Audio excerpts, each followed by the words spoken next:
সুইফটের প্রকৌশলীদের অবহেলার কারণেই বাংলাদেশ ব্যাংকের রিজার্ভ থেকে অর্থ চুরির প্রক্রিয়া সহজ হয়। রয়টার্সকে সিআইডি ত্রুটি ছিল নতুন ট্রানজ্যাকশন সিস্টেমে। রমজানে ভোগ্যপণ্যের মূল্য স্থিতিশীল রাখতে নানা উদ্যোগ টিসিবির। বিভাগীয় ও জেলা সদরে খোলা ট্রাক ও খুচরা বিক্রয় কেন্দ্রের মাধ্যমে বিক্রির সিদ্ধান্ত।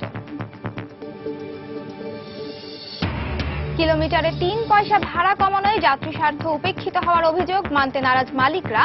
নিয়ম মেনেই ভাড়া নির্ধারণ করা হয়েছে বলছে বিআরটিএ। পারমাণবিক বিদ্যুৎ প্রকল্প বাস্তবায়নে রাশিয়ার সঙ্গে চলতি মাসে ঋণ চুক্তি। আগামী বছরের আগস্টের মধ্যেই শুরু হবে প্ল্যান্ট নির্মাণের মূল কাজ।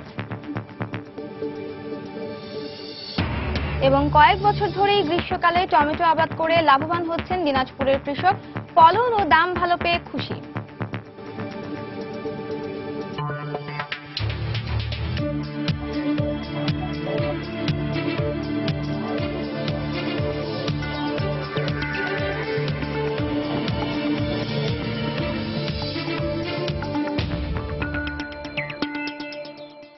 দেখছিলেন শিরোনাম। আমন্ত্রণ জানাচ্ছি দেশ ও দেশের বাইরের অর্থ বাণিজ্যের নানা খবর নিয়ে আমাদের নিয়মিত আয়োজন এই সময়ের বাণিজ্যে। আর আপনাদের সঙ্গে আছি আমি নাজিয়া শাকুর। অর্থ বাণিজ্যের অন্যান্য খবরের পাশাপাশি আজ আমরা আলোচনা করব টিসিবির খোলা বাজারে পণ্য বিক্রয় কার্যক্রম নিয়ে। এ বিষয়ে কথা বলতে আজ আমাদের স্টুডিওতে উপস্থিত হয়েছেন টিসিবির ডিলার মালিক সমিতির সভাপতি ফরিদউদ্দিন আহমেদ জুয়েল। আপনাকে সময় স্টুডিওতে স্বাগত জানাচ্ছি। আপনার সঙ্গে আলোচনায় যাব, কিছু অর্থ বাণিজ্যের খবর দেখে নিচ্ছি।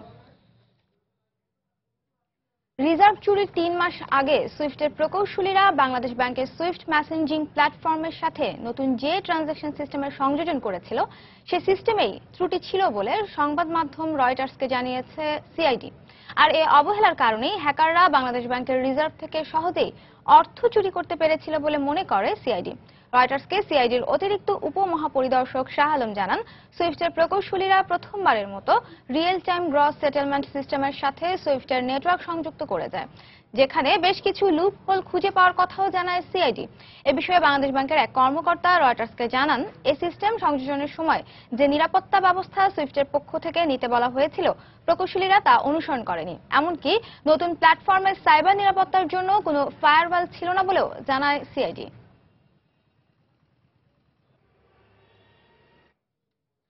আসন্ন রমজানে নিত্য প্রয়োজনীয় ভোগ্যপণ্যের মূল্য স্থিতিশীল রাখতে নানা উদ্যোগ নিয়েছে trading corporation of Bangladesh TCB.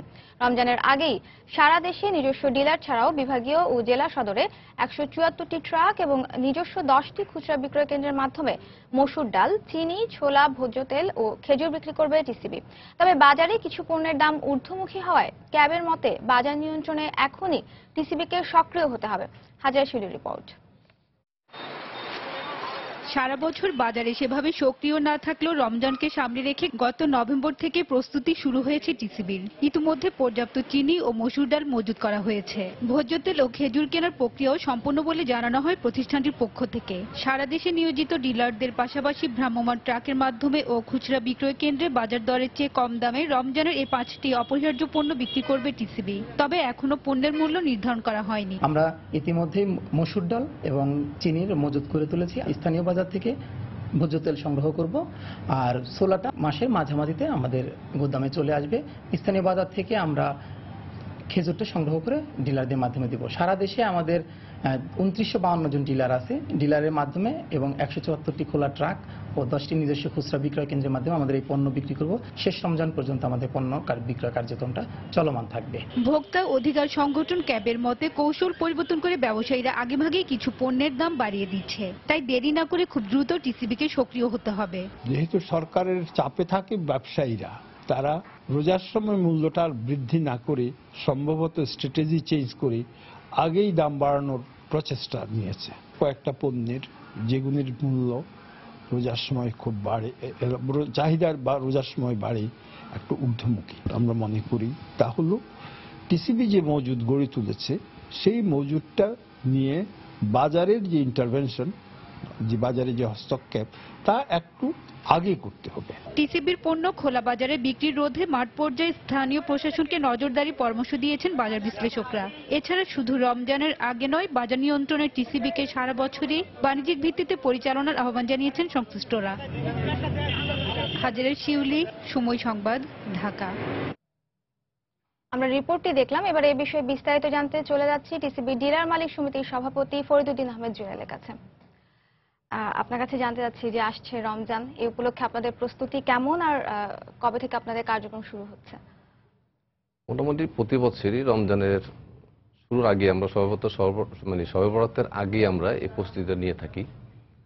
তবে এই কার্যক্রম আমাদের থেমে থাকে না, মোটামুটি সারা বছরে আমরা কিছু না কিছু বিভিন্ন অঞ্চলে ট্রাকের মাধ্যমে আমরা এই পণ্য 5টি পণ্য আমরা সাধারণ ভোক্তাদের মাঝে আমরা নিয়ে আসি। সবচেয়ে বড় কথা যে টিসিবির যে প্রতিবন্ধকতা, আমাদের যে ফান্ড দেওয়া হয় সেই ফান্ডের যে আপনার এআইটি সুদ থেকে নিয়ে ট্যাক্স ভ্যাট থেকে নিয়ে বিভিন্ন যে জটিলতা, এই জটিলতাকে কাটিয়ে যদি টিসিবিকে পর্যাপ্ত পরিমাণ ফান্ড দেওয়া হয়, তাহলে আজকে বিভিন্ন এই যে ক্যাব একটা কথা বললেন যে বাজারে সিন্ডিকেট আগে থেকে দ্রব্যমূল্যের দাম, যে রমজানের যে পণ্যগুলো আপনার চাহিদা বেড়ে যায় সেই পণ্যের উপরে যে ব্যবসায়ী মহল এটাকে আগে ভাগে এদের দামটা বাড়িয়ে দিয়েছে। তো টিসিবিকে যদি পর্যাপ্ত বাফার স্টক করার সুযোগ দেওয়া হয় এবং সুদমুক্ত যদি ফান্ড দেওয়া হয়, তাহলে দেখবেন আপনার রমজানের আগে কেন আমরা বছরের শুরু থেকে যদি এই পণ্যগুলো বিদেশ থেকে আমদানি করে বা লোকাল বাজার থেকে কালেক্ট করে যদি আমাদের বাফার স্টকটা করে রাখি, তাহলে মোটামুটি রমজানের কোনো ব্যবসায়ী আমাদেরকে সাধারণ ভোক্তাদেরকে এফেক্ট করতে পারবে না। আর ভোক্তারা আশা করে যে রমজান আসলে এখন দেখা যায় যে একটু আতঙ্কে থাকে যে এই বুঝি বেড়ে গেল, ছোলার দাম বেড়ে গেল, তেলের দাম বেড়ে গেল, পেঁয়াজের দাম বেড়ে গেল, একটা চিনির দাম তো কোনো কথাই নেই। ব্যবসায়ীরাই দায়ী আসলে, কারণ এখনই কিন্তু রমজানের প্রায় মাসখানেক আগেই কিন্তু ছোলার দাম বেড়ে গেছে। আসলে ব্যাপারটা হলো কি, ব্যবসায়ী এবং টিসিবি সরকার এটা তো একটা সাংঘর্ষিক জায়গায় যাওয়া যাবে না। ব্যবসায়ী তার ব্যবসা করবে, সরকার এটাকে নিয়ন্ত্রণ করবে। সরকারের যথেষ্ট আপনার স্কোপ আছে এটাকে নিয়ন্ত্রণ করা। তার একটা নিজস্ব প্রতিষ্ঠান আছে, কর্পোরেশন আছে টিসিবি। এর মাধ্যমে বিগত দিনে দেখা গেছে টিসিবি সম্পূর্ণ নিয়ন্ত্রণ করত, কিন্তু মুক্তবাজার অর্থনীতিতে এসে ব্যবসায়ীদেরকে সম্পূর্ণ তাদেরকে ছাড় দেওয়া হয়েছে। তো ব্যবসায়ীরা যে পণ্যটা আপনার অনেক পণ্য আছে এখানে আপনার অন্তত 4 থেকে 5% আপনার ইন্টারেস্টে তারা এই পণ্য নিয়ে আসতে পারে বাংলাদেশে, দেশের ভিতরে আভ্যন্তরে তারা আমদানি করতে পারে। সেই পণ্যটাকে যদি টিসিবিকে আমদানি করতে হয়, দেখা যায় এআইটির একটা অ্যাডভান্স ট্যাক্স যেটা ইনকাম ট্যাক্স, সেটার উপর 5% দিতে হয়, ভ্যাট দিতে হয়, আবার এই পণ্য বিক্রির উপরে আমাদেরকে যে ট্যাক্সটা দিতে হয়, এতে দেখা যায় আপনার 37 থেকে 37.5% আমাদের ওখানে চলে যায়। তো প্রতি বছর যেভাবে আমরা ভর্তুকি দিচ্ছি, এই ভর্তুকিটা দেওয়ার কারণে অনেক সময় যে আমাদের নিজস্ব ক্যাপাসিটি থাকা সত্ত্বেও কিন্তু আমরা পারি না, যথেষ্ট পরিমাণ আমাদের ফান্ড নেই, যে ফান্ডটা এখন প্রয়োজন হয়ে পড়ছে। এই ফান্ডটা যদি পর্যাপ্ত পরিমাণে দেওয়া যায়, মোটামুটি আমরা মনে করি যে রমজানে কোনো পণ্যের দামই আপনার বাড়বে না, এটা টিসিবির নিয়ন্ত্রণে চলে আসবে। এবার আপনারা নির্ধারিত পণ্যগুলোর দাম আসলে কিভাবে নির্ধারণ করেছেন? আমরা এখনই নির্ধারণ করিনি, যেহেতু টিসিবি কর্তৃপক্ষ আমাদের মাননীয় চেয়ারম্যান আপনার ব্রিগেডিয়ার জেনারেল আবু সালেহ মোহাম্মদ, উনি কিছুদিন আগে টিসিবিতে জয়েন করেছেন এবং খুব পরিশ্রমী উনি মোটামুটি সব দিক খেয়াল করেই, যাতে বাজার থেকে অন্তত যে পণ্যের দাম আপনার ছোলাটা আপনার 72 থেকে 75 টাকার ভিতরে চলছে, সেই ছোলাটা আমরা মোটামুটি চাচ্ছি 60 টাকার ভিতরে চলে আসতে। আর যথেষ্ট পরিমাণ চিনি কিন্তু আমাদের কাছে আছে, যেমন আপনার চিনি ও খাদ্য শিল্পে আমাদের 1 লক্ষ টনের উপরে চিনি মজুদ আছে। আমাদের টিসিবির আন্ডারে এখন 1000 টনের উপরে চিনি আমাদের মজুদ আছে। আমরা চিনি নিয়ে কিন্তু আতঙ্কিত না।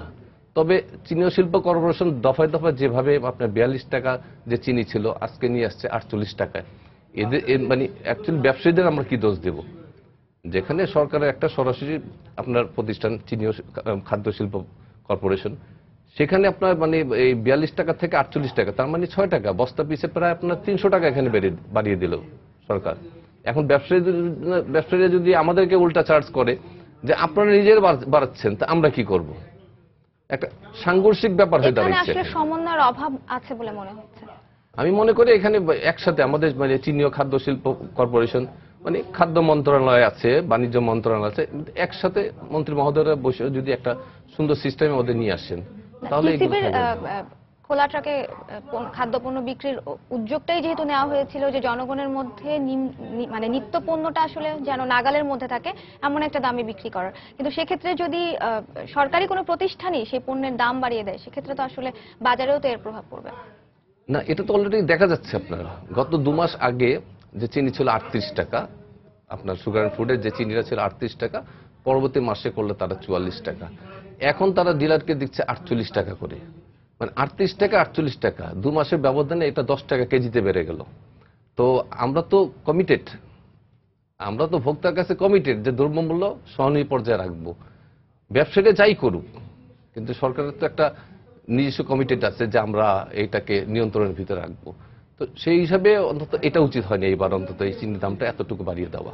আমি আরেকটি বিষয় জানতে চাই যে অনেক সময় দেখা যায় যে এই 5টি নির্ধারিত পণ্যের বাইরেও আরো নানা রকম পণ্য বিক্রি করা হচ্ছে, সেক্ষেত্রে আসলে আপনাদের অজুহাতটা কি? আসলে এটা টিসিবি থেকে কোনো প্রকার নির্দেশনা নাই, এবং এটা মোটামুটি আমাদের ডিলারদেরকে বলে দেওয়া হচ্ছে তারা যাতে এইসব পণ্যটা না বিক্রি করে। তারপরে অনেক ভোক্তা আছেন মানে নিম্ন এবং মধ্যবিত্ত, নিম্ন মধ্যবিত্ত যে শ্রেণীটা, তারা যখন নাকি একটা মুদি দোকানে গিয়ে 1 কেজি আপনার এই আটা আপনার 28 থেকে 30 টাকা দাম চায়, তখন যদি ওই ট্রাকে এসে 23 টাকা বা 22 টাকা কেজিতে ট্রাকে পায়, তখন কিন্তু ভোক্তার চাহিদা তারাই বলে যে আমাদেরকে আপনারা দেন।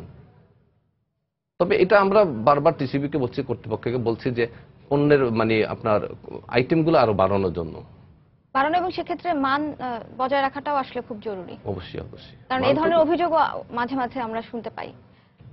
না, টিসিবির পণ্যের বিগত আপনার 4-5 বছরে টিসিবির পণ্যের কোনো মান নিয়ে এই পর্যন্ত এখন আর কমপ্লেন আসে না। এর মধ্যে দিয়ে হয়তো বা ছিল সেরকম, কিন্তু এটা অনেকটুকু পরিবর্তন চলে আসছে। আমরা বলছিলাম, আপনি কিছুক্ষণ আগে আমাদেরকে বলছিলেন যে সারা বছরই আসলে এখন টিসিবির এই খোলা ট্রাকে করে হচ্ছে পণ্য বিক্রি কার্যক্রমগুলো চলছে, কিন্তু সেগুলো আসলে বিচ্ছিন্নভাবে, এগুলো আসলে সারা বছর যদি ঢাকা এবং ঢাকার বাইরের শহরগুলোতেও যদি এটা দেখা যায় তাহলে তো আসলে জনগণ উপকৃতই হবে। অ্যাকচুয়ালি যখন মানে দ্রব্যমূল্যের দামটা যখন বাজারে বেড়ে যায় তখনই কিন্তু টিসিবি তার কার্যক্রম নিয়ে মাঠে আসে। কারণ মানুষ কিন্তু এখন প্রমাণিত এটা যে লাইন ধরে মানুষ ট্রাক থেকে পণ্য নিচ্ছে, কারণ বাজার থেকে ডিফারেন্স অনেক থাকে আমাদের, এবং পণ্যটা ভালো বলে মানুষ কিন্তু লাইন ধরে নিচ্ছে। আপনি দেখেন ফুটেজে দেখলাম বিভিন্ন জায়গায় মানুষ লাইন ধরে কিন্তু নিচ্ছে পণ্যগুলা। যদি খারাপ হতো বা বাজার থেকে মূল্য বেশি হতো তাহলে কিন্তু ভোক্তা নিত না। আমরা কিন্তু ভোক্তাদের কাছে যেতে পারছি, আমাদের যে পণ্যগুলো ভোক্তাদের একেবারে সরাসরি ভোক্তার কাছে আমরা মানে কোনো ডিস্টার্ব ছাড়াই কিন্তু পৌঁছে দিতে পারছি। তো ঘটনা হলো আমাদের এই কার্যক্রমটাকে সারা বছরই রাখতে হবে। যেমন হঠাৎ করে পেঁয়াজের দাম আপনার বেড়ে যায় 60 টাকা 65 টাকা হয়ে যায়, তো টিসিবির এই ট্রাকের মধ্যে আপনার ট্রাকটা কিছু না, ঢাকা আপনার মহানগরীতে আপনার 25টা ট্রাক চলে, এটা কিন্তু ব্যাপক কিছু না, কিন্তু তারপরে এই সাধারণ ভোক্তার কাছে কিন্তু অনেক কিছু। যেখানে আমরা গতবার পেঁয়াজ বিক্রি করলাম আপনার 40 টাকার নিচে, সেখানে 65 টাকা 70 টাকা পেঁয়াজ ছিল বাজারে। মানুষ কিন্তু লাইন ধরে আমাদের পেঁয়াজটাই নিয়েছে, এবং কারো কোনো অবজেকশন ছিল না যে এখানে আমাদের কোনো ডিস্টার্ব হয়েছে বা কিছু, মানে মানুষ মানে স্বতঃস্ফূর্তভাবে সেই পণ্যটা ক্রয় করছে। তো টিসিবিকে যেভাবে আমাদের মানে আপনার গভর্নমেন্ট ফান্ড দিচ্ছেন ঠিকই, কিন্তু এটা যে চড়া সুদে যে ফান্ডটা দিচ্ছেন না, আমাদের কথা হলো যে এই ফান্ডটাকে সুদমুক্ত করে দেওয়া হোক। কারণ ব্যবসায়ীদেরকে বাধা দেওয়া যাবে না, তারা আমদানি করবে, আমদানি করে বলবে যে আমরা ট্যাক্স দিচ্ছি, এই দিচ্ছি, ভ্যাট দিচ্ছি, এই দিচ্ছি, বিভিন্ন আমাদের পণ্য বেড়ে গিয়েছে। কিন্তু গভর্নমেন্ট যদি আমাদের মাধ্যমে এই পণ্যটা আমদানি করে সরাসরি ভোক্তার মাঝে, এখানে কিন্তু কোনো মার্জিন থাকবে না, গ্যাপ থাকবে না, সরাসরি একটা ভোক্তা পাবে। এখানে আসলে দাম বাড়ানোর সুযোগটা থাকছে না, কোনো সুযোগই থাকবে না, সরাসরি পাচ্ছে তো ভোক্তা। আপনি দেখেন বিশাল লাইন হয়ে যায়, আপনার মতিঝিল প্রেস ক্লাব থেকে নিয়ে সচিবালয়ে দেখবেন যে বিশাল লাইন। এবং অনেক ক্রেতাদের তো অভিযোগও থাকে যে আরো বেশি সংখ্যক ট্রাক যদি থাকতো তাহলে আরো ভালো হতো। সেক্ষেত্রে আসলে কি আপনারা সংখ্যা বাড়ানোর চিন্তা করছেন কিনা? অ্যাকচুয়ালি আমাদের যে ফান্ডটা দেওয়া হয় যে ওটা একেবারে সীমিত এবং নগণ্য। আমাকে একদিকে দিচ্ছে যে তোমাকে ফান্ড দিলাম, আরেকদিকে আমাকে এই প্রায় 37-37.5% ট্যাক্স ব্যাক ভ্যাট এগুলো কেটে নিচ্ছে। আসলে আমাকে কাউকে যদি বলে তোমার টুটি চেপে ধরলাম, তুমি মুরগি মাসাল্লাম খাও, এটা নিয়ে আসলে কথা হয়েছে আপনাদের সরকারের সঙ্গে? অনেকবার কথা হচ্ছে, মাননীয় চেয়ারম্যান মহোদয়, বারবার মন্ত্রী মহোদয়ের কাছে বলছেন। অ্যাকচুয়ালি টিসিবির প্রতি কিন্তু মানুষ আস্থাশীল। এখন টোটালি জিনিসটাকে আমাকে দেখতে হবে টিসিবি কতটুকু তার কার্যক্রম সঠিকভাবে পরিচালনা করে, আমাকে সেই সুযোগ দিতে হবে। বিগত দিনে কিন্তু টিসিবি অনেক সুনাম অর্জন করেছিল, কিন্তু আজকে মুক্তবাজার অর্থনীতির কারণে ব্যবসায়ীদের হাতে সমস্ত ব্যবসাটা চলে যাওয়াতে আমাদের যে মানে টিসিবি এবং ব্যবসায়ী তাদের মধ্যে একটা দূরত্ব সৃষ্টি হয়ে গেছে। কিন্তু ওই জিনিসটাকে আবার পুনরায় ফিরিয়ে আনতে হবে, মানুষের আস্থাকে মানে সরকারের প্রতি ওই টিসিবির দিকে ধাবিত করতে হবে। দরিদ্র নিম্ন মধ্যবিত্ত বা মধ্যবিত্ত শ্রেণী কিন্তু টিসিবির খোলাটা থেকে আসলে পণ্য কিনতে আগ্রহী হচ্ছেন, দিন দিন এই সংখ্যাটা বাড়ছে। সেক্ষেত্রে যদি এবারে রমজানে যদি আপনাদের চাহিদা যদি বেড়ে যায়, সেক্ষেত্রে আসলে আপনাদের সরবরাহের প্রস্তুতিটা কেমন? আমরা কিন্তু ওই শুধু এই যে 1000 মেট্রিক টন চিনি বা 500 মেট্রিক টন তেল এটার উপরেই না, আমরা মানে চাহিদা বাড়লে চাহিদার সাথে এই পণ্যগুলা আমরা মানে কালেক্ট করে নেব, সেইভাবে মানে কন্ট্যাক্ট হচ্ছে। আপনাদের কি বাজার মনিটরিং এর আসলে কোনো বা মাঠ পর্যায়ে টিসিবির যে কার্যক্রম চলছে এ ধরনের আসলে কোনো ব্যবস্থা আছে? আমাদের টিসিবির নিজস্ব মনিটরিং সেল আছে এবং প্রতিটা ট্রাকে আপনার একজন করে সুপারভাইজার দেওয়া হচ্ছে। টিসিবির মানে কর্মকর্তাদের সমন্বয়ে একটা টিম গঠন করা হয়েছে, মন্ত্রণালয় থেকে টিম গঠন করা হচ্ছে। এটা আপনার সরাসরি ডিসি থেকে শুরু করে আপনার মানে প্রশাসনের সমস্ত এটা অবহিত করা হয় আমাদের কার্যক্রম শুরু করার আগে তাদেরকে দেওয়া হয়। আপনারা এখনো রমজানের আগে কবে থেকে পণ্য বিক্রি করবেন সেই টাইম আমরা ঠিক করেন? সেক্ষেত্রে আসলে প্রচারণা দরকার সবে আছে। বরাতের মানে পরের দিন থেকে আমরা আশা করতেছি যে সবে বরাতের পরের দিন থেকে। তবে এবার মানে একটু বাড়ানো উচিত, যেমন 25টা ট্রাক ঢাকা মহানগরীতে 25টা, এরকম আপনার বিভাগীয় শহরগুলোতে কোথায় কোথায় ট্রাকগুলো দাঁড়াবে সে ব্যাপারে কি হ্যাঁ, সচিবালয় প্রেস ক্লাব থেকে শুরু করে আপনার এদিকে মতিঝিল, যাত্রাবাড়ি আর ওইদিকে আপনার উত্তরা পর্যন্ত আমাদের ঢাকা মহানগরীর যে এয়ারপোর্টের আব্দুল্লাহপুর মানে এদিকে আপনার জিগাতলা, এই মানে মোটামুটি ঢাকা সারাউন্ডিং ঢাকা পয়েন্টগুলো যদি আসলে আপনারা আগে নির্দিষ্ট থেকে করে দেওয়া জানিয়ে হয়। দেন তাহলে বোধহয় ক্রেতা সাধারণের না জন্য পয়েন্টগুলো জানিয়ে দেওয়া হয় এবং সমস্ত আপনার মিডিয়াতে দিয়ে দেওয়া হয় আমাদের পয়েন্টগুলো, কোথায় কোথায় আমাদের ট্রাক থাকবে সেগুলো অলরেডি তালিকা হয়ে গেছে। আপনার কাছে আরেকটি বিষয় জানতে চাই, সেটা হচ্ছে দ্রব্যমূল্য আসলে বাড়ছে কমছে বা বাড়ার সমস্যাটা আমাদের আসলে বেশ একটা প্রচলিত সমস্যাই হয়ে গেছে যে এই ধরনের উৎসব কিংবা রমজানের আগে বেড়ে যাচ্ছেই দাম, যতই চেষ্টা করা হোক না কেন কোনো না কোনোভাবে বিশ্ববাজারের দাম বাড়ছে সেই দোহাই বা কোনো না কোনো অজুহাতে দাম বাড়ছে। আসলে আপনার কি মনে হয় যে এরকম খোলা বাজারে পণ্য বিক্রি করে এই সমস্যাটা সমাধান করা সম্ভব? এটা সমন্বয়, আপনার পরামর্শ কি? এটা হলো প্রত্যেকটা মন্ত্রণালয় থেকে মানে এটার সংশ্লিষ্ট যারা আছেন, বাণিজ্য মন্ত্রণালয়, খাদ্য মন্ত্রণালয়, আপনার এই কি বলে এটাকে মানে শিল্প মন্ত্রণালয়, এই তিনটা মন্ত্রণালয় আমাদেরকে একত্রিত হতে হবে, সমন্বয় গঠন করতে হবে এবং দীর্ঘমেয়াদী পরিকল্পনা করতে হবে। যেখানে আমাদের চিনি কিন্তু গত বছর পচে গিয়েছিল, সুগার অ্যান্ড ফুডের চিনি, অবিকৃত চিনি কিন্তু পচে গিয়েছিল, এই চিনি খালাস করার মতো জায়গা ছিল না। আজকে সেই চিনির চাহিদা বেড়েছে, প্রচুর পরিমাণের চাহিদা, যেখানে আপনার বলা হয় যে একমাত্র বাংলাদেশের সুগার অ্যান্ড ফুডের চিনি সম্পূর্ণ আপনার কেমিক্যাল মুক্ত। তো এটার প্রতি তো মানুষের চাহিদা অনেক বেড়েছে, সেটাকে সাশ্রয়ী মূল্যে নিয়ে আসতে হবে আমাদেরকে। টিসিবি একটা প্রতিষ্ঠান এখানে রয়ে গেছে, গভর্নমেন্টের উচিত মানে তাদের চিনি যদি তাদের কাছে বিক্রি না হয় টিসিবির মাধ্যমে আপনার বাজারজাতকরণ। আমরা আলোচনার একেবারে শেষ পর্যায়ে চলে এসেছি, আপনাকে অনেক ধন্যবাদ আমাদেরকে সময় দেওয়ার জন্য। ধন্যবাদ, দর্শককে ধন্যবাদ। দর্শক, টিসিবির খোলা বাজারে পণ্য বিক্রয় নিয়ে কথা বলছিলাম টিসিবি ডিলার মালিক সমিতির সভাপতি ফরিদুদ্দিন আহমেদ জুয়েলের সঙ্গে। পরের খবরে যাচ্ছি। প্রতি কিলোমিটারে মাত্র 3 পয়সা ভাড়া কমানোয় যাত্রী স্বার্থ উপেক্ষিত হয়েছে বলে মনে করছেন সাধারণ যাত্রীরা। তাদের আশঙ্কা, সামান্য পরিমাণে কমানো এই ভাড়া খুব একটা কার্যকর হবে না। তবে বাস মালিকরা বলছেন ভাড়া কমানোর ফলে উল্টো লোকসানের মুখে পড়বেন তারা। আর বিআরটিএ বলছে প্রচলিত নিয়ম মেনেই ভাড়া নির্ধারণ করা হয়েছে, পরিবহনে ভাড়া কম নেওয়া না হলে কঠোর ব্যবস্থা নেওয়ার হুঁশিয়ারিও তাদের। তাফসির বাবুর রিপোর্ট। গত 25 এপ্রিল ডিজেলের দাম লিটার প্রতি 3 টাকা কমানো হয়। এরপর বাস মালিকদের সঙ্গে বৈঠকে এই 3 টাকার বিপরীতে প্রতি কিলোমিটারে ভাড়া কমানো হয় 3 পয়সা করে।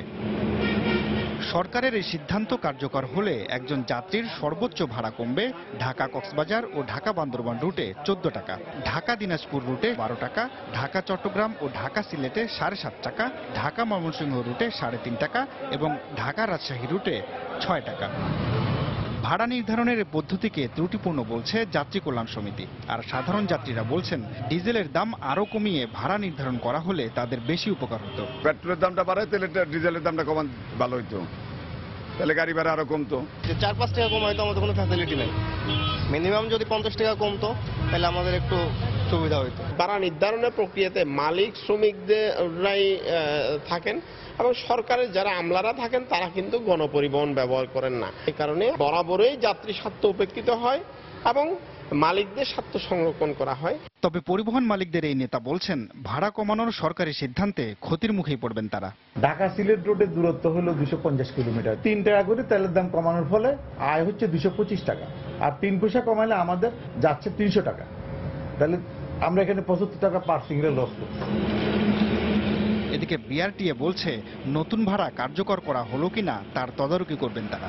আমরা তো যে টাকা ভাড়া নির্ধারণ করব সেইটাই মেনে চলা হবে, এটাই হলো আমাদের প্রত্যয়। 3 টাকার জন্য 3 পয়সা করে কিলোমিটার প্রতি আপনার ভাড়া আমরা হ্রাস করেছি। কাজে এটা অতীতের যে সিস্টেম সেই সিস্টেমকে ফলো করে 15 মে থেকে দূরপাল্লার সব রুটে নতুন ভাড়া কার্যকরের কথা রয়েছে। তাফসির বাবু, সময় সংবাদ, ঢাকা। চলতি মাসেই আরো এক ধাপ এগোচ্ছে দেশের প্রথম পারমাণবিক বিদ্যুৎ প্রকল্প বাস্তবায়নের কাজ। এ মাসেই রাশিয়ার সাথে প্রকল্পটি নির্মাণে ঋণ চুক্তি সম্পন্ন হবে বলে জানিয়েছে সংশ্লিষ্ট মন্ত্রণালয়। আগামী বছর আগস্টের মধ্যেই প্ল্যান্ট নির্মাণের মূল কাজ শুরু হবে বলে জানিয়ে কর্তৃপক্ষ বলছে নির্ধারিত সময়েই স্বল্প মূল্যের বিদ্যুৎ উৎপাদন শুরু হবে প্ল্যান্টটি থেকে। পাবনার রূপপুরের প্রকল্প এলাকা থেকে ফিরে সাইফুল ইসলামের ক্যামেরায় আরো জানাচ্ছেন দেবাশিস রায়। পাবনা শহরের অদূরে ঈশ্বরদী উপজেলার রূপপুরের এই মাটিতে ধাপে ধাপে এগিয়ে চলেছে দেশের প্রথম পারমাণবিক বিদ্যুৎ কেন্দ্রের কাজ। প্রকল্পটির মূল নির্মাণ কাজ শুরু হতে এখনো বাকি প্রায় বছর খানেক, কিন্তু বিশেষায়িত এই প্ল্যান্ট গড়ে তুলতে প্রাথমিক কাজে গিয়েছে প্রায় 80% উপর। তৃতীয় প্রজন্মের অত্যাধুনিক রিঅ্যাক্টর ব্যবহার করে 2টি ইউনিটে 2400 মেগাওয়াট বিদ্যুৎ পেতে 5 স্তরের নিরাপত্তা ব্যবস্থা নিশ্চিত করার কথা জানিয়েছে রুশ ঠিকাদার প্রতিষ্ঠান অ্যাটম স্ট্র এক্সপোর্ট। সম্প্রতি প্রকল্পটির বর্তমান অবস্থা নিয়ে রূপপুরে অনুষ্ঠিত সভা শেষে স্টিয়ারিং কমিটির সদস্যগণ জানান নির্ধারিত সময়েই উৎপাদনে আসবে প্ল্যান্টটি। তারা নিজেরাই কথা দিয়ে গেছে যে তোমাদের যেহেতু 50 বছর পূর্তি তোমাদের স্বাধীনতার 21-এ, তো আমরা 21-এ অন্তত একটা দেওয়ার চেষ্টা করব। ক্রেডিট এগ্রিমেন্ট তো হয়ে আছে, ইনসেন্স বলতে গেলে আমাদের তো আলাপ হয়ে আছে, এবং এই মাসের শেষ নাগাদ তো আমরা যাচ্ছি। প্রথম পর্যায়ে কত টাকা দিল, মানে তার কি হবে, ঋণ মানে কি হলো, সুদ কি হবে, দ্বিতীয় পর্যায়ে ওইটাও হয়ে আছে। অন্যদিকে সূক্ষ্ম প্রযুক্তি নির্ভর এই কেন্দ্রের পরিচালনগত সক্ষমতা অর্জনেও দেশীয় কর্মী তৈরির নানা পদক্ষেপের কথা জানিয়েছে কর্তৃপক্ষ। আমাদের রূপপুর পরিচালনা রক্ষণাবেক্ষণে যে লোক যে জনবলের নিয়োগ হবে তার শুরু হবে এই 2016 সাল থেকেই, এবং কনস্ট্রাকশন শিডিউলের সাথে সঙ্গতি রেখে আমরা ট্রেনিং করব। এই বিদ্যুৎ কেন্দ্র থেকে যে বিদ্যুৎ উৎপাদন হবে 2400 মেগাওয়াট, যার দাম পড়বে আমাদের টাকায় 3.5 টাকার মতো। টোটাল যে এই প্ল্যান্ট চালানোর জন্য 1950 জন লোক লাগবে, এটা যথার্থ প্ল্যান করে এইটা বাস্তবায়নের পদক্ষেপ নেওয়া হয়েছে। 1,01,200 কোটি টাকার বৃহৎ এই প্রকল্পটি বাস্তবায়নের প্রতিটি ধাপ সময় মতো সম্পন্ন করতে সংশ্লিষ্ট সব মন্ত্রণালয় একযোগে কাজ করছে বলেও জানিয়েছে কর্তৃপক্ষ। একক উৎস থেকে নিরবচ্ছিন্ন বিদ্যুৎ উৎপাদনে দেশের সক্ষমতা বাড়াতে রাশিয়ার সহযোগিতায় নির্মিতব্য এই নিউক্লিয়ার প্ল্যান্টটি গুরুত্বপূর্ণ ভূমিকা রাখবে বলে আশা করছে সংশ্লিষ্ট কর্তৃপক্ষ। পাশাপাশি বিশ্লেষকরা এও বলছেন সক্ষমতা শুধু উৎপাদনে নয়, সক্ষমতা বাড়াতে হবে সংবেদনশীল এই প্ল্যান্টটি পরিচালনার ক্ষেত্রেও। দেবাশিস রায়, সময় সংবাদ, রূপপুর পারমাণবিক বিদ্যুৎ প্রকল্প এলাকা, পাবনা। অর্থনৈতিক উন্নয়নে সরকার আইন সংশোধন করে পর্যায়ক্রমে ভ্যাট কমানোর সিদ্ধান্তে যেতে পারে বলে জানিয়েছেন ব্যবসায়ী নেতারা। গতকাল অর্থ মন্ত্রণালয়ের সভাকক্ষে নতুন ভ্যাট আইন বাস্তবায়ন বিষয়ক বৈঠক শেষে একথা জানান ব্যবসায়ীরা। অর্থ মন্ত্রণালয় কর্তৃক আয়োজিত এই সভায় উপস্থিত ছিলেন অর্থমন্ত্রী আবুল মাল আব্দুল মুহিত, বাণিজ্যমন্ত্রী তোফায়েল আহমেদ, অর্থ প্রতিমন্ত্রী, অর্থ ও বাণিজ্য সচিব, এনবিআর চেয়ারম্যান, এফবিসিসিআই, বিজিএমইএ এবং প্লাস্টিক সংগঠনের নেতৃবৃন্দ। তবে সরকারের পক্ষ থেকে ব্যবসায়ীরা এ বিষয়ে আশ্বাস পাওয়ার কথা জানালেও এখনই কিছু বলতে নারাজ অর্থমন্ত্রী।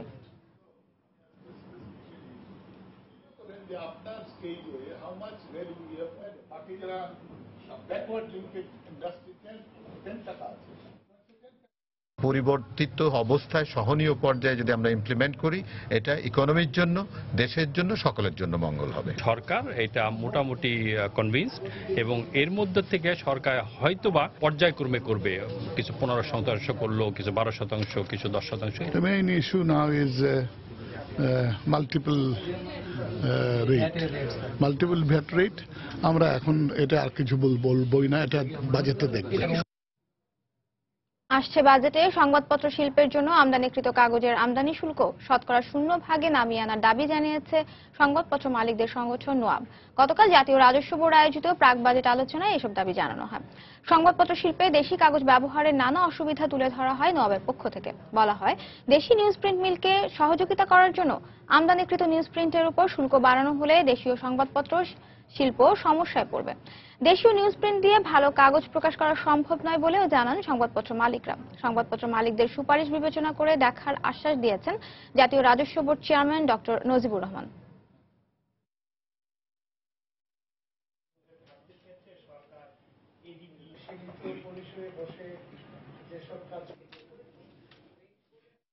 ওই ট্যাক্সটা 25 থেকে 10 থেকে ওইটা 5-এ নিয়ে আসা হয়, এখন আছে এটা 5-এ। তো ধরেন আমাদের এখানে একটা কথা যে সামগ্রিক যে অবস্থা বললাম, তাতে আমাদের প্রস্তাব হলো 0 করা। এটা অতীতে একসময় 0 ছিল, 3 ছিল, 5 ছিল। আপনাদের প্রতিটা বক্তব্য আমরা গভীরভাবে বিশ্লেষণ করব, অত্যন্ত সহানুভূতির সাথে বিবেচনা করব এবং আমাদের প্রস্তাবের যে সংকলন, যেটা মাননীয় অর্থমন্ত্রী এবং মাননীয় প্রতিমন্ত্রী মাধ্যমে, আমরা দুজনের মাধ্যমে আমরা যখন মাননীয় প্রধানমন্ত্রীর কাছে আমরা উপস্থাপন করব, সেখানে এটা অত্যন্ত সুষ্ঠুভাবে সুন্দরভাবে প্রতিফলিত হবে। 2016-17 অর্থ বছরের বাজেটে ক্ষুদ্র বিনিয়োগকারীদের লভ্যাংশ থেকে প্রাপ্ত করমুক্ত আয়ের সীমা 25,000 থেকে বাড়িয়ে 1 লাখ টাকা করার প্রস্তাব দিয়েছে ঢাকা স্টক এক্সচেঞ্জ ডিএসসি। গতকাল মতিঝিলে ডিএসসি কার্যালয়ে আয়োজিত এক সংবাদ সম্মেলনে জাতীয় রাজস্ব বোর্ডের কাছে এমন প্রস্তাবনা দেওয়ার কথা জানায় দেশের সবচেয়ে বড় পুঁজিবাজার। এ সময় ডিএসসি চেয়ারম্যান জানান, পুঁজিবাজারকে স্থিতিশীল রাখার পাশাপাশি বিনিয়োগকারীদের আকৃষ্ট করতে প্রস্তাবটি বিবেচনা করা প্রয়োজন। এ সময় ডিএসসির ভারপ্রাপ্ত ব্যবস্থাপনা পরিচালক আব্দুল মতিন পাটোয়ারি বলেন, আসছে বাজেটে পুঁজিবাজারে কালো টাকা বিনিয়োগে কোনো প্রস্তাব দেয়নি ডিএসসি। সংবাদ সম্মেলনে আগামী 3 বছর পর্যন্ত 100% কর অবকাশ সুবিধা, প্রান্তিক পর্যায়ে ঋণ দেয়া, ব্রোকারেজ হাউসের আটকে থাকা শেয়ারকে করমুক্ত রাখা সহ বেশ কিছু প্রস্তাবনা দেওয়া হয়েছে বলেও জানায় ঢাকা স্টক এক্সচেঞ্জ। এখানে আমরা একটা জিনিস আপনাদেরকে বলতে চাই, প্রস্তাব দেওয়া হয়েছে রেসিডেন্ট এবং নন রেসিডেন্ট দুই ক্ষেত্রেই আমরা যে ডিভিডেন্টের উপরে যে ট্যাক্সটা কাটা হয়, সেটা আমরা চাচ্ছিলাম যে final discharge of tax liability যাতে হয়। এটার একটা সুবিধা আছে। সুবিধাটা কি? আগে থেকে আমরা জানি যে আমাকে এখন আর ট্যাক্স দিতে হবে না, তাহলে স্বাভাবিক আমার লিকুইডিটিটা বাড়বে। আমার যদি ট্যাক্স না দিতে হয়, তাহলে ওই টাকাটা আমরা আবার বিনিয়োগ করতে পারবো। এই প্রেক্ষাপটে আমরা সরকারকে বলেছি যে এই জিনিসগুলো যাতে আয়ের হিসাবে গণ্য না করে তাদেরকে ট্যাক্স ধরা হয়। মা দিবস উপলক্ষে অনুষ্ঠিত হলো আকিজ ফুড অ্যান্ড বেভারেজের মিল্ক ব্র্যান্ড ফার্ম ফ্রেশের আয়োজনে mom and me mother's day celebration. ফেসবুকে মায়ের সাথে আপলোড করা হাজারো ছবির মধ্যে 20 জন বিজয়ী নির্বাচিত করে তাদের জন্য ফার্ম ফ্রেশের পক্ষ থেকে ডিনার আয়োজন করা হয়। 20 জনের মধ্যে লটারির মাধ্যমে নির্বাচিত 3 জনকে দেয়া হয় আকর্ষণীয় পুরস্কার। রাজধানীর একটি রেস্টুরেন্টে বিজয়ীদের হাতে পুরস্কার তুলে দেওয়া হয়। যেভাবে তাদের লাইন আপ গুলো বরাবরই সাজানোর চেষ্টা করে। গত কয়েক বছর ধরেই গ্রীষ্মকালে টমেটো আবাদ করে লাভবান হচ্ছেন দিনাজপুরের কৃষকরা। এবছরও ফলন ভালো হওয়ায় দামও ভালো পাচ্ছেন তারা। প্রতি কেজি টমেটো বিক্রি হচ্ছে 15 থেকে 20 টাকা দরে। গোলাম নবী দুলালের তথ্য ও মনজিদ আলম শিমুলের পাঠানো ছবি নিয়ে ডেস্ক রিপোর্ট। একসময় শীতকালীন সবজি হিসেবে পরিচিতি পেলেও এখন বছর জুড়ে চাষ হচ্ছে টমেটো। দিনাজপুরে বেশ কয়েক বছর ধরে গ্রীষ্মকালে নাবি জাতীয় টমেটো আবাদ করছেন কৃষকরা। ফলনও হচ্ছে ভালো। দিনাজপুরে ফেব্রুয়ারি-মার্চ পর্যন্ত আবহাওয়া ঠান্ডা থাকায় কিছুটা দেরিতে টমেটো আবাদ করা হয়, আর এতে ভালো ফলাফল পাচ্ছেন কৃষকরাও। প্রতি মৌসুমে কাউড়া, গাবুড়া ও পাঁচবাড়ি বাজারে বিপুল পরিমাণ টমেটো বেচাকেনা হয়। ট্রাকে করে এসব টমেটো পৌঁছে যায় ঢাকা, চট্টগ্রাম, কুমিল্লা, মানিকগঞ্জ, সিলেট, ময়মনসিংহ সহ দেশের বিভিন্ন এলাকায়। 48 শতক জমি হিসেবে 2 বিঘা লাগাইছি, অর্থাৎ 100 শতক, এবং ফলন খুবই ভালো। যে বাজার পাইছি ওতে মোটামুটি ভালো লাভ আছে। গাবুড়া মাছটার বাজারে বেচতেছি, ডেলি দিন আনতেছি ভ্যানে করে। 7 মণ 8 মণ 10 মণ যেদিন যেমন হয়। চলতি মৌসুমে দিনাজপুরের বাজারগুলো থেকে টমেটো কিনতে ভিড় করছেন বিভিন্ন অঞ্চলের ব্যবসায়ীরা। আইসি রাজবাড়ী থেকে আমরা মাল পাঠাই ঢাকা, চিটাং, সিলেট, নিমসিয়া। 600 টাকা 620 টাকা কিনতে আছি, ডেলি 50 গাড়ি 40 গাড়ি মাল ঢাকা আমদানি দিতেছি, রপ্তানি করতেছি আর কি। আমাদের স্থানীয় কৃষকরা যেমনি লাভবান, আর এই ব্যাপারীরাও ঠিক সেই রকমই লাভবান। 1 বিঘা জমিতে টমেটো আবাদ করে প্রায় 30 থেকে 35 হাজার টাকা লাভ হয় বলে জানান কৃষি কর্মকর্তা। চাষিরা 10 টাকা থেকে 20 টাকা আগাম যেগুলো উঠিয়েছিলেন এগুলো 20 টাকা কেজি দরে পেয়েছেন। এখনো টমেটোর বাজার বেশ ভালো মূল্যে তারা টমেটো বিক্রি করছে। দিনাজপুরে এবছর 2844 হেক্টর জমিতে টমেটো আবাদ করা হয়েছে, আর উৎপাদন হয়েছে প্রায় 1,13,760 টন। সময় সংবাদ, দিনাজপুর। সাতক্ষীরার আশাশুনিতে কপোতাক্ষ নদের বেড়িবাঁধ ভেঙে প্লাবিত হয়েছে 6টি গ্রাম। এতে 1000 পরিবার পানিবন্দী সহ অন্তত 1500 বিঘা চিংড়ির ঘের প্লাবিত হয়েছে। গতকাল ভোরে উপজেলার প্রতাপনগর ইউনিয়নের কোলা গ্রামের 4 নম্বর পোল্ডারের কাছে কপোতাক্ষ নদের প্রায় 200 ফুট বেড়িবাঁধ ভেঙে যায়। ফলে প্রতাপনগর ইউনিয়নের কোলা হিজলিয়া ও শ্রীউলা ইউনিয়নের মারিয়ালা, হাজরাখালী, লাঙ্গলদাড়ি এবং কালিমাখালী গ্রাম প্লাবিত হয়। লোকালয়ে পানি ঢুকে পড়ায় প্লাবিত হয়েছে বিস্তীর্ণ এলাকার ঘরবাড়ি, ফসলি জমি ও চিংড়ির ক্ষেত। এদিকে ক্ষতিগ্রস্ত বেড়িবাঁধটি দ্রুত সংস্কারের আশ্বাস দিয়েছে পানি উন্নয়ন বোর্ড।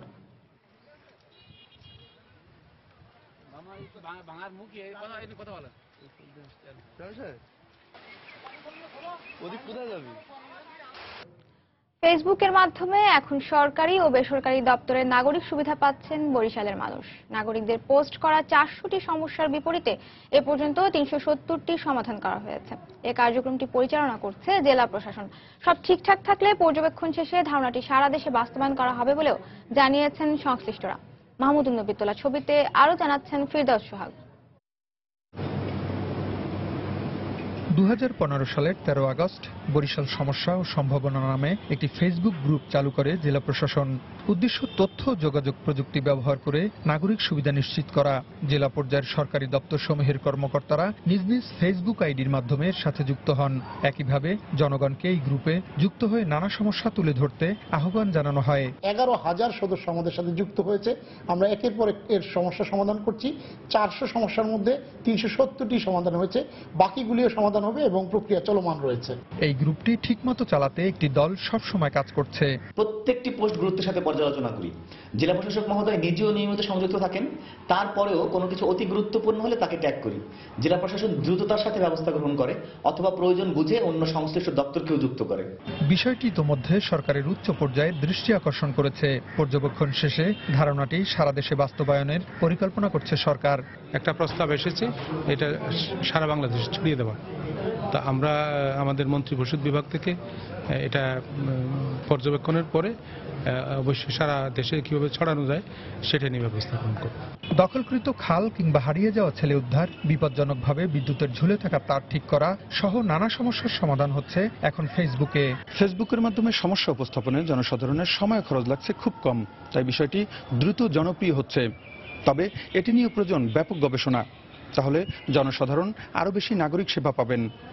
সরকার, প্রশাসন ও জনসাধারণের মধ্যে তৈরি হবে আস্থার সম্পর্ক, এমনটাই ধারণা বিশেষজ্ঞদের। ফিরদৌস সোহাগ, সময় সংবাদ, বরিশাল। এবারে দেশের বাইরের অর্থ বাণিজ্যের খবর। 2 দিন ধরে চলা বিতর্কের পর গ্রিসের সংসদে পাশ হয়েছে কর পরিশোধ এবং কর্মচারীদের পেনশন খাত পুনর্গঠন সংক্রান্ত বিল। সরকারি জোটের 153 সংসদ সদস্যের ভোটে এ বিল পাশ হয় বলে জানিয়েছে রয়টার্স। সেই সাথে সংকট সমাধানে নতুন করে প্রায় 5 কোটি ইউরো আর্থিক সহায়তার প্রত্যাশা করছে দেশটির সংসদ। এদিকে গ্রিসের রাজধানী অ্যাথেন্সে রোববার নতুন বিল প্রণয়নের বিরুদ্ধে বিক্ষোভ করেছে দেশটির জনগণ। প্রায় 15,000 বিক্ষোভকারী এই বিক্ষোভে অংশ নেয়। বিক্ষোভ চলার সময় পুলিশের সাথে বিক্ষোভকারীদের সংঘর্ষ বেঁধে যায়। এ সময় বেশ কয়েকজন বিক্ষোভকারীকে গ্রেফতার করে পুলিশ।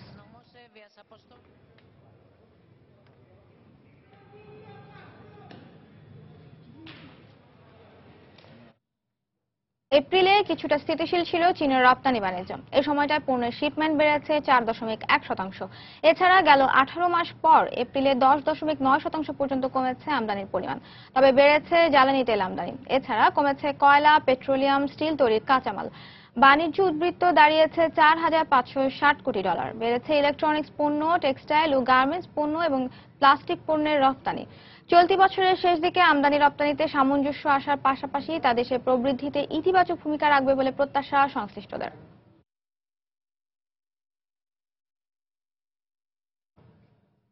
চীনের সাংহাইয়ে যাত্রা শুরু করতে যাচ্ছে সাংহাই ডিজনিল্যান্ড।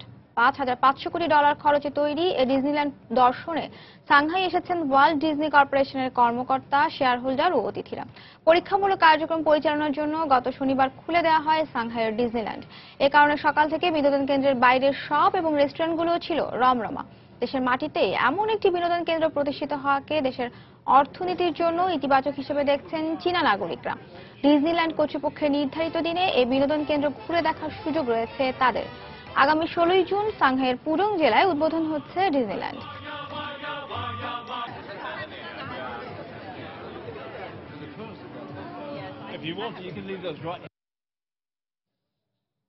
ঐতিহাসিক দর্শনীয় স্থান আর কৃষ্ণ সাগর দেখতে জর্জিয়ায় দিন দিনই বাড়ছে প্রতিবেশী দেশ রুশ পর্যটকদের আনাগোনা।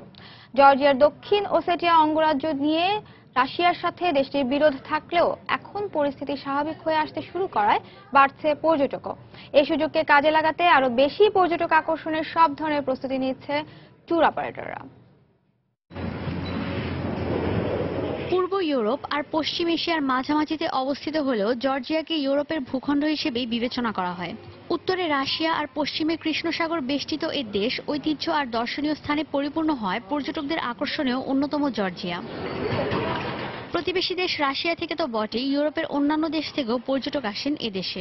তবে ক্রিমিয়া ইস্যুতে রাশিয়ার সাথে ইউরোপ আর যুক্তরাষ্ট্রের কূটনৈতিক সম্পর্কে চির ধরায় এবার রুশ পর্যটক আকর্ষণই জর্জিয়ার মূল উদ্দেশ্য। এ কারণে পর্যটন বোর্ডের সাথে একযোগে কাজ করছে জর্জিয়ার সরকার। পাশাপাশি ব্যস্ত রাজধানী বিলিসির ট্যুর কোম্পানিগুলো। জর্জিয়ার সাথে রাশিয়ার সম্পর্ক স্বাভাবিক হতে শুরু করায় প্রতি বছরই এদেশে রুশ পর্যটক বাড়ছে। ভবিষ্যতে আরো বেশি রুশ পর্যটক আসুক এটাই প্রত্যাশা করি। এজন্য জর্জিয়ার সরকার রাস্তা থেকে শুরু করে পুরাকীর্তিগুলো সংস্কার করছে। এসব স্থাপনাই পর্যটকদের বেশি আকর্ষণ করে। শুধু যে স্থাপনা কিংবা প্রাকৃতিক সৌন্দর্য তা নয়, জর্জিয়ানদের আতিথেয়তা, খাবার, এমনকি আঙুরের রসে তৈরি পানীয়র স্বাদেও মুগ্ধ রুশ পর্যটকরা। জর্জিয়া সংস্কৃতি সম্পর্কে জানতেই এখানে আসা। আমার যত বন্ধুই এখানে এসেছে সবাই আমাকে একবার করে হলেও জর্জিয়ায় আসতে বলেছে। এখানকার প্রকৃতি সংস্কৃতি তো মুগ্ধ করেই, সেই সাথে এখানকার খাবারও বেশ সুস্বাদু। 2008 সালে আবখাজিয়া ও দক্ষিণ ওসেটিয়া অঙ্গরাজ্যকে কেন্দ্র করে যুদ্ধ হয় রাশিয়া ও জর্জিয়ার মধ্যে। এরপর কূটনৈতিক সম্পর্ক বজায় রাখতে এ দুটি অঙ্গরাজ্যকে রুশ অধ্যুষিত জর্জিয়ার অঞ্চল হিসেবেই বিবেচনা করছে দেশটি। এরপর থেকে ধীরে ধীরে স্বাভাবিক হতে শুরু করে দুই দেশের সম্পর্ক। ঋণমান সংস্থা ফিচের পূর্বাভাস, পর্যটন খাত থেকে এবছর ভালো আয় হবে জর্জিয়ার। ঈশিতা ব্রহ্ম, সময় সংবাদ। এবারে জানিয়ে দিব দেশের সবচেয়ে বড় পুঁজিবাজার ঢাকা স্টক এক্সচেঞ্জের খবরাখবর। চলে যাচ্ছি ডিএসসির ওয়েবসাইটে। সপ্তাহের দ্বিতীয় কার্যদিবস আজ আমরা দেখতে পাচ্ছি যে সূচকের পতনের মধ্য দিয়ে আসলে লেনদেন চলছে। কিছুক্ষণ আগে সূচক কিছুটা বাড়তে দেখা গেলেও এখন এই মুহূর্তে আবার নেতিবাচক প্রবণতাই আমরা দেখতে পাচ্ছি।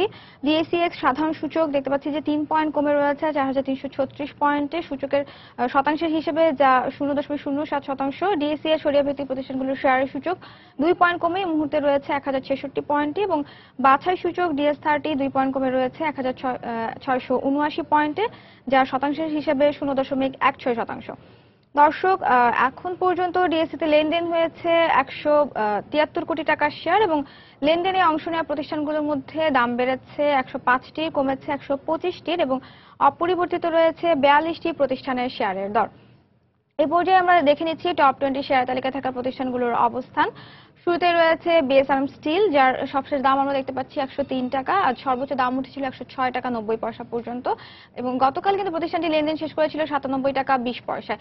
দ্বিতীয় অবস্থানে রয়েছে বিএসআরএম লিমিটেড, যার সবশেষ দাম আমরা দেখতে পাচ্ছি 149 টাকা, যার সর্বোচ্চ দাম আজ উঠেছিল 161 টাকা 70 পয়সা পর্যন্ত এবং সর্বনিম্ন 148 টাকা 80 পয়সা। আর গতকাল এই প্রতিষ্ঠানটি লেনদেন শেষ করেছিল 147 টাকায়। বিএসসি রয়েছে তৃতীয় অবস্থানে। বাংলাদেশ শিপিং কর্পোরেশন এই প্রতিষ্ঠানটির সবশেষ দাম আমরা দেখতে পাচ্ছি 371 টাকা 40 পয়সা, আর সর্বোচ্চ দাম উঠেছিল 375 টাকা 50 পয়সা পর্যন্ত এবং সর্বনিম্ন 360 টাকা। আর বাংলাদেশ শিপিং কর্পোরেশন গতকাল কিন্তু লেনদেন শেষ করেছে 345 টাকা 30 পয়সা। এমজিএলবিডি রয়েছে চতুর্থ অবস্থানে। এই প্রতিষ্ঠানটির সবশেষ দাম আমরা দেখতে পাচ্ছি 111 টাকা 60 পয়সা, যা গতকাল শেষ হয়েছিল লেনদেন 113 টাকা 10 পয়সা। এসপিসিএল রয়েছে পঞ্চম অবস্থানে। সাজিবাজার পাওয়ার এই প্রতিষ্ঠানটির সবশেষ দাম 113 টাকা, আজ সর্বোচ্চ দাম উঠেছিল 114 টাকা 50 পয়সার মতো। এছাড়া গতকাল প্রতিষ্ঠানটি লেনদেন শেষ করেছে 106 টাকা 7 পয়সা। জ্বালানি খাতে একটি প্রতিষ্ঠান আমরা দেখতে পাচ্ছি টপ 20 শেয়ার তালিকার ষষ্ঠ অবস্থানে রয়েছে। প্রতিষ্ঠানটি হচ্ছে United Power Generation and Distribution. এই প্রতিষ্ঠানটির সবশেষ দাম 168 টাকা 80 পয়সা, সর্বোচ্চ দাম উঠেছিল আজ 171 টাকা 80 পয়সা পর্যন্ত এবং সর্বনিম্ন 168 টাকাই। এছাড়া রয়েছে ইউনিক হোটেল, যার সর্বোচ্চ দাম আজ আমরা সর্বনিম্ন শেষ দাম দেখতে পাচ্ছি 49 টাকা, যা গতকাল ক্লোজিং প্রাইস ছিল 46 টাকা 70 পয়সা পর্যন্ত। প্রিমিয়ার সিমেন্ট রয়েছে অষ্টম অবস্থানে। এই প্রতিষ্ঠানটির সবশেষ দাম আমরা দেখতে পাচ্ছি 93 টাকা 70 পয়সা, আজ সর্বোচ্চ দাম উঠেছিল 94 টাকা পর্যন্ত। আর প্রতিষ্ঠানটি কিন্তু গতকাল লেনদেন শেষ করেছিল 92 টাকা 10 পয়সা। এরপরে রয়েছে আরএন স্পিনিং। আরএন স্পিনিং এর সবশেষ দাম 24 টাকা, গতকাল লেনদেন শেষ করেছিল 22 টাকা 70 পয়সায়। ডরিং পাওয়ার রয়েছে টপ 20 শেয়ার তালিকার দশম অবস্থানে। এই প্রতিষ্ঠানটির সবশেষ দাম 53 টাকা 70 পয়সা। এছাড়া গতকাল প্রতিষ্ঠানটির ক্লোজিং প্রাইস ছিল 54 টাকা 60 পয়সা, আজ প্রতিষ্ঠানটির সর্বোচ্চ দাম উঠেছিল 54 টাকা 70 পয়সা। বেক্সিমকো ফার্মাকে আমরা দেখতে পাচ্ছি টপ 20 শেয়ার তালিকার 11তম অবস্থানে। প্রতিষ্ঠানটির সবশেষ দাম 85 টাকা 70 পয়সা এখন পর্যন্ত, আজ সর্বোচ্চ দাম উঠেছিল 87 টাকা 60 পয়সা। আমান ফিড রয়েছে 12তম অবস্থানে, যার সবশেষ দাম 81 টাকা 80 পয়সা। লিন্ডেবিডি রয়েছে 13তম অবস্থানে, যার সবশেষ দাম আমরা দেখতে পাচ্ছি যে 1429 টাকা। ইউনাইটেড এয়ার রয়েছে টপ 20 শেয়ার তালিকার 14তম অবস্থানে। এরপরেই আমরা দেখতে পাচ্ছি স্কয়ার ফার্মাসিউটিক্যালসকে, যার সবশেষ দাম 262 টাকা, গতকাল প্রতিষ্ঠানটির ক্লোজিং প্রাইস ছিল 261 টাকা 30 পয়সা। অলিম্পিক রয়েছে টপ 20 শেয়ার তালিকার 16তম অবস্থানে, যার সবশেষ দাম 321 টাকা, সর্বোচ্চ দাম উঠেছিল 325 টাকা পর্যন্ত। কনফিডেন্স সিমেন্ট রয়েছে 17তম অবস্থানে, যার সবশেষ দাম 89 টাকা 20 পয়সা, সর্বোচ্চ দাম উঠেছিল 91 টাকা 30 পয়সা। আর গতকাল প্রতিষ্ঠানটির ক্লোজিং প্রাইস ছিল 90 টাকা। অলিম্পিক্স রয়েছে ওএল রয়েছে 18তম অবস্থানে। এরপরে রয়েছে কেডিএস। এই প্রতিষ্ঠানটির সবশেষ দাম আমরা দেখতে পাচ্ছি 60 টাকা 90 পয়সা পর্যন্ত, সর্বোচ্চ দাম উঠেছিল আজ 61 টাকা 50 পয়সা। এছাড়া গতকাল কিন্তু 60 টাকা 70 পয়সায় লেনদেন শেষ করেছিল এই প্রতিষ্ঠানটি। আর সবশেষ প্রতিষ্ঠানটি দেখতে পাচ্ছি টপ 20 শেয়ার তালিকার জিএইচএল, যার সবশেষ দাম আমরা দেখতে পাচ্ছি যে গোল্ডেন হারভেস্ট। এই প্রতিষ্ঠানটির সবশেষ দাম এখন পর্যন্ত 28 টাকা 70 পয়সা, সর্বোচ্চ দাম উঠেছিল আজ 29 টাকা 10 পয়সা পর্যন্ত। এছাড়া গতকাল প্রতিষ্ঠানটির ক্লোজিং প্রাইস ছিল 28 টাকা 90 পয়সা পর্যন্ত। দর্শক, এই ছিল আমার কাছে থাকা ডিএসসির সবশেষ খবর। আবারও জানিয়ে দিচ্ছি এই সময় বাণিজ্যের শিরোনামগুলো।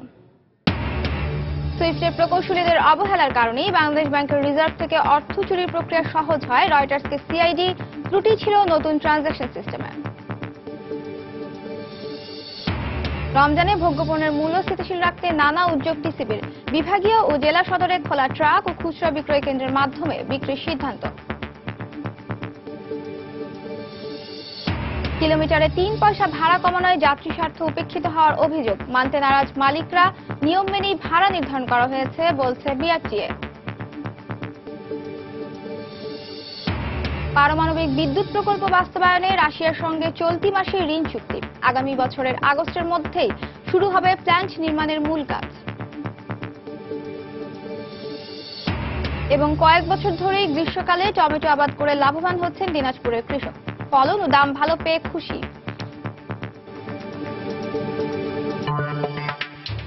এই ছিল এই সময়ের বাণিজ্য। যে কোনো খবর পেতে ভিজিট করুন সময় নিউজ.tv। সঙ্গে থাকুন সময়ের।